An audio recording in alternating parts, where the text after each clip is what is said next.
Farm Fresh Foxies, okay naman sana sila sa simula pagdating sa second set dahil nakakasabay nga sila sa Creamline Cool Smashers, pero ewan ko na lang kasi parang kasing nawawalan sila ng gana lumaban sa Creamline. At ang Creamline Cool Smashers, lahat ng players ay gumagana.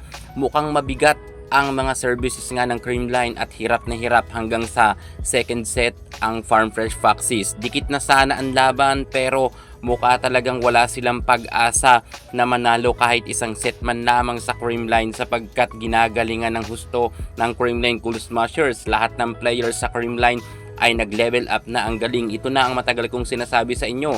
Kapag patapos na ang laban at importante talaga ang laban, ay mas gumagaling ang Creamline. Michelle Gumabaw, Alyssa Valdez, Gemma Galanza, Pangs Panaga, lahat sila ay gumagana. Kyle Negrito, napakaganda rin ng nilalaro ngayon. Ang ganda ng kanyang mga set, ang ganda ng kanyang mga services. Pero ang Farm Fresh ay mukha talagang natutulala pagdating nga sa kanilang laban sa Creamline. Parang lutang sila. At eto nga, sana nakakasabay na, natambakan na naman sila ng CCS. Nagtuloy-tuloy ang magandang nilalaro ngayon ni Alyssa Valdez. Alyssa lumilipad ngayon sa ere at sunod-sunod din ang kanyang scores. Michelle Gumabaw double digits na at itong si Gemma Galanza 7 point na. Alyssa Valdez may 5 puntos na.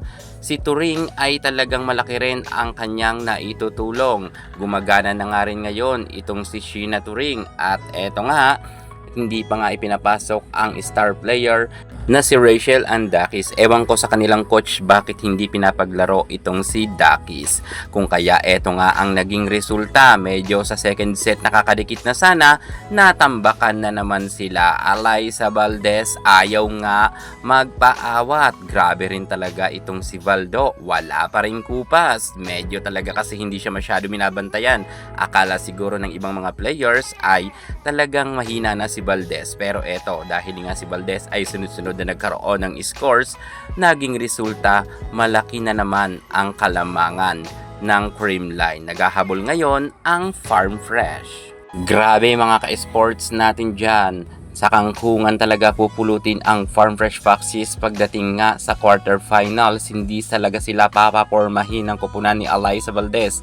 Kahit ano pang gawin ng Farm Fresh, ang aking prediction ay tama talaga. Creamline ang papasok sa semifinals. At eto nga ang mga bashers ng Creamline, sorry na lang kayo dahil nagtutuloy-tuloy nga ang magandang nilalaro ni Michelle Gumabaw, ni Alyssa Valdez, Gemma Galanza, Sheena Turing at ang buong kupunan nga ng CCS ay solid na solid. At kahit nga napa-time out pa dito ang head coach ng Farm Fresh ay wala rin silang nagawa. Sa kanilang pagbabalik sa loob ng court ay mas lalo pa nga silang natambakan ng Creamline. Panalo na naman ang Creamline Cool Smashers. Mukhang mabobokya na talaga dito ang nasabi nating Farm Fresh Foxies. Congratulations sa kupunan nga ni Alyssa Valdez. Talagang wala pa rin kupas ang CCS. Iyak na naman ang mga bashers.